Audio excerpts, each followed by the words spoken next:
اوقات جب یہ تکبر کی بات ہوتی ہے نا تو دلوں میں خیال ہی آتا ہے یہ پیسے والے تکبر کرتے ہیں، ہم تو غریب لوگ ہیں، ہم کہاں تکبر کرتے ہیں۔ یہ بھی بڑی غلط فہمی ہے۔ تکبر کے علماء نے 8 ریزن لکھے ہیں۔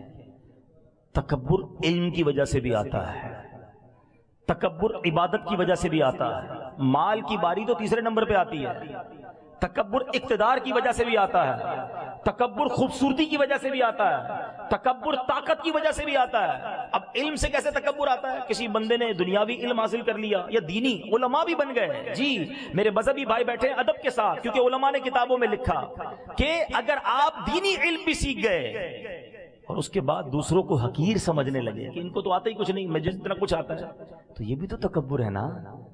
علم اس لیے نہ سیکھو کہ لوگوں کو حقیر جاننے لگ جاؤ، اس لیے سیکھو کہ لوگوں کو بلا کر علم دین سکھائیں گے۔ علم بھی تکبر لاتا ہے۔ عبادت تکبر کیسے لاتی ہے؟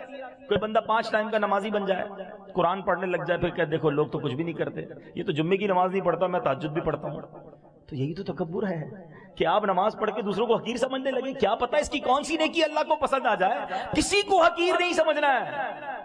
ایک بار سفیان ثوری رحمۃ اللہ تعالی علیہ اپنے بیٹے کے ساتھ ایک سفر پر جا رہے تھے، ایک سرائے خانے پر رکے، دونوں باپ بیٹے سو گئے، پورا قافلہ بھی تھا، سب سو گئے۔ تہجد میں باپ بیٹے اٹھے اور نماز تہجد ادا کی۔ بات بڑی کمال کی ہے، تہجد پڑھنے کے بعد بیٹا کہتا ہے ابا جان یہ کیسے لوگ ہیں، سارے ہی سوئے ہوئے، کوئی نہیں اٹھا تہجد کے لیے۔ والد صاحب نے جو بیٹے کو جملہ کہا نا، اللہ کرے دل میں اتر جائے، کہتے بیٹا تو بھی سویا رہتا تو بہتر ہی تھا۔ آئی سمجھ میں بات؟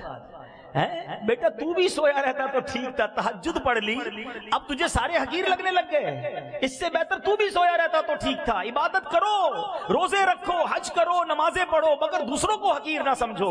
مجھے کیا معلوم میری ساری عبادتیں کہیں منہ پہ نہ مار دی جائیں۔ ڈرتے رہو اللہ جو کیا قبول کر لے۔ مالک ناقص ہوں، کمزور ہوں، جیسی ٹوٹی پھوٹی ہے تیری شان کے لائق نہیں، یہ ٹوٹے سجدے تو نے ہی قبول کرنے ہیں۔ تھوڑے سجدے کر کے پھولے نہیں سماتے، حاجی صاحب، نمازی صاحب، سخی صاحب بن جاتے، نہ کرو ایسا۔